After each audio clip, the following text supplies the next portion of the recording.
ডালা নিয়ে নিয়েছি। এখানে একটা 51 টাকা ডালা এবং এই যে একটা মায়ের ফুলের মালা আছে, 40 টাকা দাম নিল দাদা। ক্যামেরা অ্যালাউ নেই, তো জানি না ভিতরে কতটা ভিডিও শ্যুট করতে পারবো বলে। এই যে সব এখানে ভক্তরা এসে বড় বড় মাছ এখানে রয়েছে পুকুরেতে, জুম করে তোমার দেখায়। 23 জানুয়ারিতে এখানে অন্নকূটি উৎসব হয়, যে উৎসবে আমি একবার এসেছি। এখানে খুব ভালো উৎসব হয় এবং এখানে ভোগ বিতরণও করা হয়। এই যে ক্লোজ দেখায়, তো এই ওনাদের দোকানের ঠিকানা অ্যাড্রেস। তো এখানে প্রতিদিন কিন্তু একদম রামপাশার যে স্নানের ঘাট তোমাদের দেখায়, একটু চলো আরো ক্লোজ আসো। রাস্তা সাবধানে পার হতে হবে, রাস্তা হচ্ছে গাড়ি।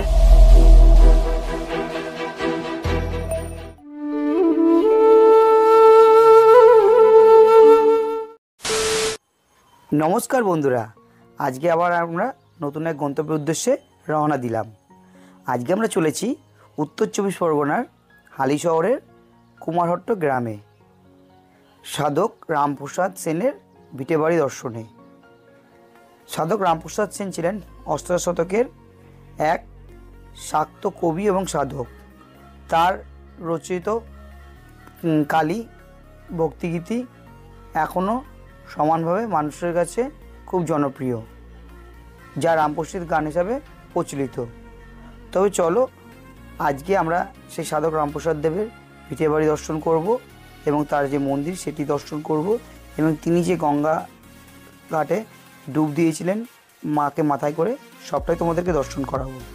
তো চলো, আজকে ভিডিওটা খুব ভালো হতে চলেছে, আশা করি তোমাদের খুব ভালো লাগবে। তো ভিডিওটা শুরু থেকে শেষ পর্যন্ত অবশ্যই দেখবে। তো চলো আজকে ভিডিওটা আমরা শুরু করছি। রামপ্রসাদ সেন জন্মগ্রহণ করেছিলেন হুগলি নদীর তীরে অবস্থিত কুমারহট্ট গ্রাম, যা বর্তমান হালিশহর নামে পরিচিত, এক তান্ত্রিক বৌদ্ধ ব্রাহ্মণ পরিবারে।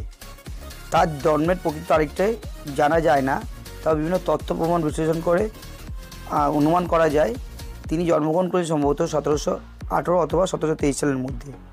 রামপ্রসাদের পিতা রামরাম সেন ছিলেন একজন আয়ুর্বেদিক চিকিৎসক এবং সাংস্কৃতিক পণ্ডিত। রামপ্রসাদের মা সিদ্ধেশ্বরী দেবী ছিলেন রামরাম সেনের দ্বিতীয় পত্নী। সেকালের রীতিনীতি অনুযায়ী বাল্যকালেই রামপ্রসাদকে সংস্কৃত টোলে শিক্ষালাভের জন্য প্রেরণ করা হয় এবং সেখানেই তিনি সংস্কৃত ব্যাকরণ, সাহিত্য, ফার্সি ও হিন্দি বিষয়ে শিক্ষা লাভ করেন। ছেলেবেলা থেকেই তার কাব্য রচনা এবং নতুন নতুন ভাষা শেখার আগ্রহ ছিল প্রবল।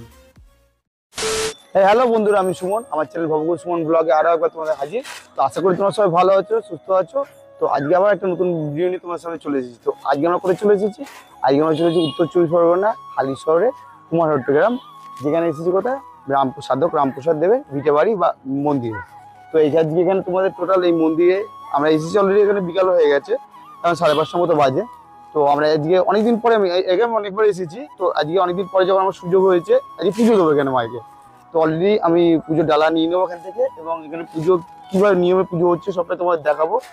এবং মন্দির সম্বন্ধে অনেক জানা অজানা অনেক কথাই তোমাদেরকে বলবো। তো চলো, তার জন্য কী করতে হবে, সাথে থাকতে হবে এবং ভিডিওটা শুরু থেকে শেষ পর্যন্ত দেখতে হবে, কেউ ভিডিওটা স্কিপ করবে না। আর প্রত্যেকবারের মতো আবার একই কথা বলবো, যারা এখন আমাদের পরিবার সদস্য নেই তাড়াতাড়ি এসো আমাদের পরিবার সদস্য এবং বেল আইকন নোটিফিকেশন অন করে আমাদের সাথে থাকো এবং ভিডিওগুলো ভালো লাগলে অবশ্যই লাইক কমেন্ট বেশি বেশি করে শেয়ার করবে। তো চলো বেশি কথা না বাড়িয়ে এবার আমরা মন্দির দিকে এগোই। সিউ।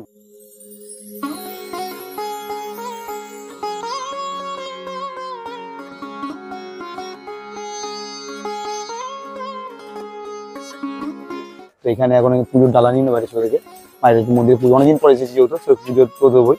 তো চলো একটু পুজো নিয়ে যাবে। পুজোটা অলরেডি আমি যে দেখতে পাচ্ছি ডালা নিয়ে নিয়েছি। এখানে একটা 51 টাকা ডালা এবং এই যে একটা মায়ের ফুলের মালা আছে, 40 টাকা দাম নিল দাদা, দোকান থেকে কিনলাম। চলো এবার মায়ের মন্দিরের দিকে যাই, গিয়ে পুজোটা দিবি, তারপর তোমার সঙ্গে মন্দির সম্বন্ধে আর অনেক কথা বলবো।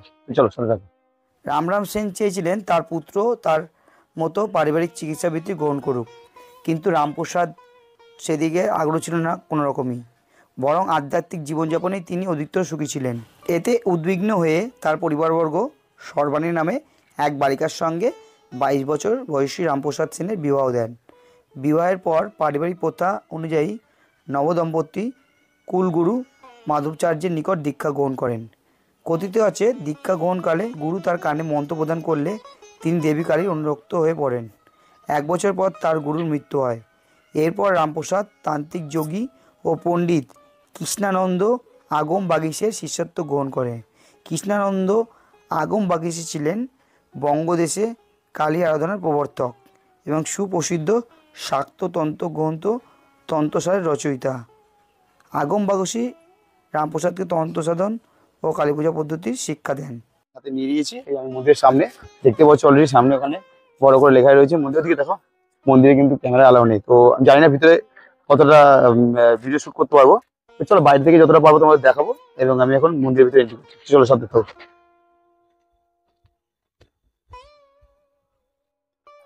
রামপ্রসাদের পিতামাতা তাকে উপার্জনকারী করে তুলতে চাইলেও রামপ্রসাদ বেশিরভাগ সময় তন্ত্র সাধনায় ব্যস্ত থাকতেন। এরকম অবস্থায় রামরাম সেনের হঠাৎ করে মৃত্যু হলে দারিদ্র্যের বশবর্তী হয়ে রামপ্রসাদ বিষয়কর্মে নিয়োগ হয়।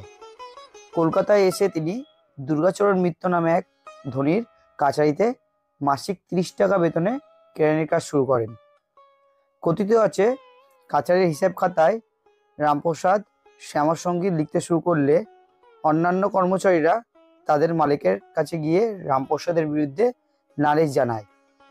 কিন্তু দুর্গাচরণ মিত্র গানগুলি পড়ে রামপ্রসাদের কবিত্ব শক্তিতে মুগ্ধ হয়ে যান এবং তিনি তার কবিকে মাসিক কেরানির বেতন কাছ থেকে বাড়িতে পাঠিয়ে দেওয়া হবে, অব্যাহত দিয়ে তিনি যেন নিজের মন গ্রামে দিয়ে চলে গান যেতে লিখতে বলেন। থাকে।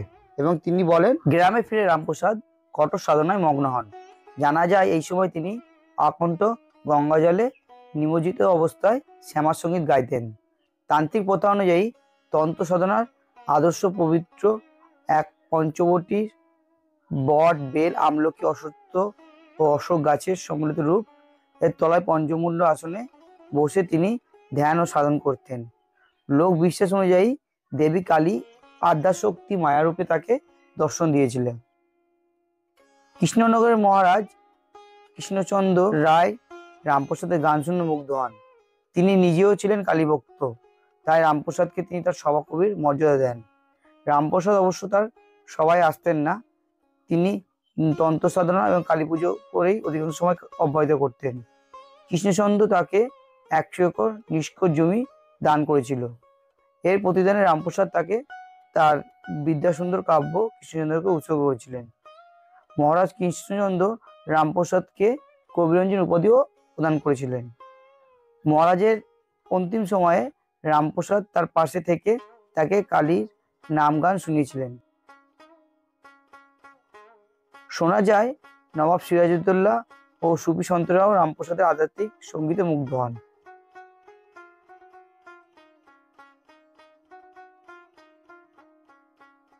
তো তোমাদেরকে বলে রাখি, এখানে প্রত্যেক বছর 26শে জানুয়ারিতে এখানে অন্নকূটি উৎসব হয়, যে উৎসবে আমি একবার এসেছি। এখানে খুব ভালো উৎসব হয় এবং এখানে ভোগ বিতরণও করা হয়। এখানে প্রচুর মানুষের ভিড় থাকে এবং প্রচুর লাইন হয়, এখানে কিন্তু প্রচুর লাইন পড়ে এবং কুপন কাটতে হয়, কেটে কিন্তু ভোগ সংগ্রহ করতে হয়। ওই দিক থেকে সম্ভবত ভোগ দেওয়া হয়, কারণ আমি ওই দিক থেকে গেছি, ওই দিক থেকে ওই পাশটা থেকে ভোগ দেওয়া হয়। তো এবং এখানে বিভিন্ন রকম ক্যাম্প বসে, বিভিন্ন মেডিকেল চেক আপ ক্যাম্প এবং অনেক রকম ওদের অফিস থাকে, এখানে কুপন সংগ্রহ করতে হয় এবং প্রচুর ভক্তদের ভিড় থাকে সেদিনকে অন্নকূটি উৎসবের সময়। তো দেখতে পাচ্ছি অলরেডি সন্ধ্যা যেহেতু, এবং এখানে মানুষেরও ভিড় ক্রমশ বাড়ছে। তো চলো বন্ধুরা, আমাদের যেহেতু পুজো হয়ে গেছে এবং যতটা পেয়েছি তোমাদের কভার করার চেষ্টা করেছি মন্দিরের বাইরে থেকেই। তো এবার তোমাদের আরেকটা জিনিস দেখাবো, এখানে যে সাধু রামপ্রসাদের যে ঘাট, তো সেই ঘাটটা তোমাদেরকে আমি দেখানোর চেষ্টা করবো। তো চলো তোমাদের সাথে থাকো, দেখতে পাবো। তো বন্ধুরা দেখতে পাচ্ছ আমাদের অলরেডি পুজো দেওয়া হয়ে গেছে। এই যে আমি পুজো যে দোকান থেকে ডালা নিয়েছিলাম সেখান থেকে উনি এখানে প্যাকিং করে দিয়েছেন পুজো এটা প্রসাদটা, এবং উনি একটা কার্ড দিয়ে দিয়েছে যে তোমাদেরকে একটু জুম করে যে ক্লোজ দেখায়। তো এই ওনাদের দোকানের ঠিকানা অ্যাড্রেস। তো এখানে প্রতিদিন কিন্তু নিয়মিত ভোগ প্রদানের ব্যবস্থা আছে, তো তার জন্য কুপন সংগ্রহ করতে হয়। তোমরা যারা দূর থেকে যারা আসতে চাও তারা যদি এখানে এসে নটার মধ্যে কুপন সংগ্রহ করতে হয়, 7টার সময় মন্দির খুলে যায়। তো তোমরা যদি 9টার মধ্যে না এসে পৌঁছতে পারো, তোমরা এই যে নাম্বারটা কন্ট্যাক্ট নাম্বার দেওয়া আছে সেটা আমি ডেসক্রিপশন বক্সেও দিয়ে দেবো। তোমরা এখানে ফোন যোগাযোগ করে নেবে ফোনে, তাহলে তোমাদের কুপনটা উনি রেখে দেবেন। তোমরা এসে এখানে এই দোকান থেকে, এই যে দোকানটা দেখি না, সেখান থেকে সংগ্রহ করে নেবে কুপনটা। তো চলো আমরা তোমাদেরকে একটু রামপ্রসাদ ঘাট, বন্ধুরা আমরা ফাইনালি চলেছি। দেখতে পাচ্ছ এই যে 85 নম্বর যে রুট দিয়ে বাস যায়, তোমার এই আমরা কাঁচাপাড়া যে বাগমোড় থেকে যে রাস্তা তোমার বোঝানো এটি বাস যায়, সেই রাস্তার উপরে এই যে গঙ্গার ধারে একদম রামপ্রসাদ যে স্নানের ঘাট তোমার দেখা একটু। চলো আরো ক্লোজ আসো, রাস্তা সাবধানে পার হতে হবে, রাস্তা গাড়ি চলছে অলরেডি।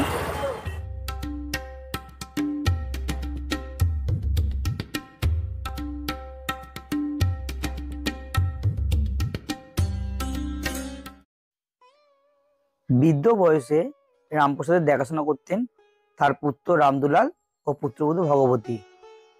রামপ্রসাদের মৃত্যু নিয়েও নানা কথা প্রচলিত আছে। রামপ্রসাদ প্রতি বছর দিবানিত্য অমাবস্যায় কালী পুজো করতেন। একবার সারা রাত পুজো ও গানের পর সকালে মা কালীর প্রতিমা মাথায় নিয়ে গঙ্গার উদ্দেশ্যে রওনা দেন এবং ভক্তগণও তার পিছন পিছন বিসর্জনের শোভাযাত্রায় অংশ নেন। স্বরচিত শ্যামাসঙ্গীত গাইতে গাইতে মায়ের মূর্তি মাথায় নিয়ে রামপ্রসাদ গঙ্গার জলে ডুব দেন এবং তারপর আর তিনি গঙ্গা থেকে উঠে আসেননি। মনে করায় ওই দিনটি রামপ্রসাদের জীবনের শেষ দিন এবং সালটি ছিল 1775 সাল।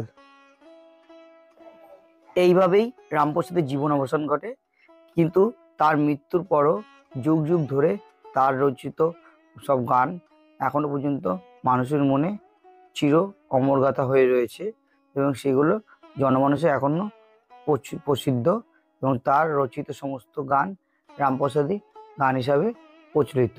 তো বন্ধুরা, আমরা এখন চলে এসেছি এই যে তোমাদের বলেছিলাম সাধক যে রামপ্রসাদের যে ঘাট, তো এই যে গঙ্গা নদীর তীরে সেই ঘাট আজকে ইতিহাসে যার বর্ণনা করা ছিল। তো ইতিহাসে বর্ণিত ছিল যে এই ঘাটেই নাকি সাধক রামপ্রসাদ দেব মায়ের পুজোর পর মায়ের মূর্তি মাথায় নিয়ে গান গাইতে গাইতে এসে এই নদী বুকেই নদীর মধ্যেই তিনি বিলিয়ে গেছিলেন, ডুব দিয়েছিলেন এবং তারপর থেকে আর তাকে খুঁজে পাওয়া যায়নি। তো সেরকমই কালের নিয়মে সবটাই হারিয়ে গেছে। হয়তো আজকের এই প্রাকৃতিক অজানা তোমার এই গঙ্গা এরাই সে সমস্ত দিনের সাক্ষী রয়েছে। তো বন্ধুরা, সবশেষে একটাই কথা বলবো যে আজকে টোটাল যে আমাদের হালিশ্বর রামপ্রসাদ ভিটে যে ভিডিওটা তোমাদের দেখালাম, আশা করি যতটা পেরেছি আমাদের পক্ষ থেকে তোমাদেরকে যথেষ্ট তথ্য দেওয়ার চেষ্টা করেছি। তো তোমাদের ভিডিওটা কেমন লাগলো অবশ্যই আমাদের কমেন্ট বক্সে কমেন্টস করে জানিও। তো ভালো লাগলে অবশ্যই লাইক, শেয়ার আর সাবস্ক্রাইব করতে ভুলো না এবং সাবস্ক্রাইব করে বেল আইকন নোটিফিকেশন অন করে দিও, যাতে নেক্সট কোনো ভিডিও আপলোড করে তোমাদেরকে ফার্স্ট নোটিফিকেশন চলে যায়। তো চলো বন্ধুরা, যেহেতু অলরেডি সন্ধ্যা হয়ে গেছে, এবার আমরা বাড়িতেও ফিরবো। তো সবাই ভালো থাকো, সুস্থ থাকো এবং নেক্সট কোনো ভিডিওতে আবার খুব তাড়াতাড়ি তোমার সঙ্গে দেখা হবে। তো চলো বন্ধুরা, টাটা, সি ইউ।